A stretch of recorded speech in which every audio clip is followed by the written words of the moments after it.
Princípio do impulso oficial. O início do processo, para o início do processo penal, vale o princípio da iniciativa da parte, ou seja, o promotor precisa dar início ao processo, o juiz não pode dar início ao processo. Não existe ação penal de ofício, existiu no passado. E o que significa o impulso oficial?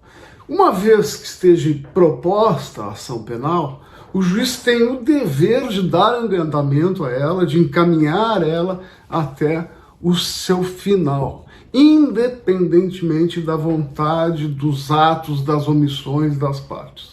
E para isso que existe o Instituto da Preclusão, ou seja, a parte tem um prazo determinado para realizar certo ato. Se ela não realizar naquele ato, ela perde o direito de exercer esse ato. Então, o processo vai sendo levado para frente de acordo com o impulso que o juiz vai dando a ele, independentemente de requerimento do Ministério Público ou da Defesa.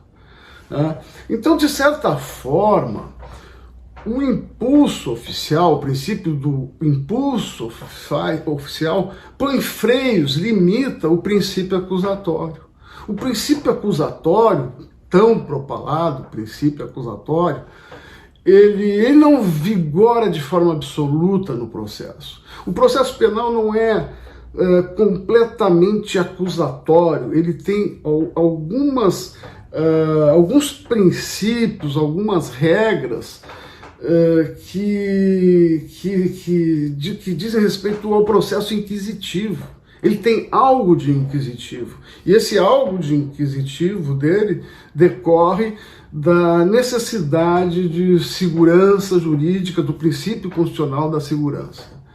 Então, se o princípio acusatório não encontrasse freios no impulso oficial, quem decidiria sobre dar ou não dar andamento ao processo seria o Ministério Público. O Ministério Público teria o poder de decidir entre punir ou não punir, porque o andamento do processo ficaria à sua disposição. O que não se concebe, porque a relação jurídica de direito penal, ela não está à disposição das partes. Isso é um aspecto interessante do processo atualmente, que muito se fala em princípio acusativo, que o processo tem que ser completamente acusatório. Não. O processo necessita de uma pitada de inquisitoriedade.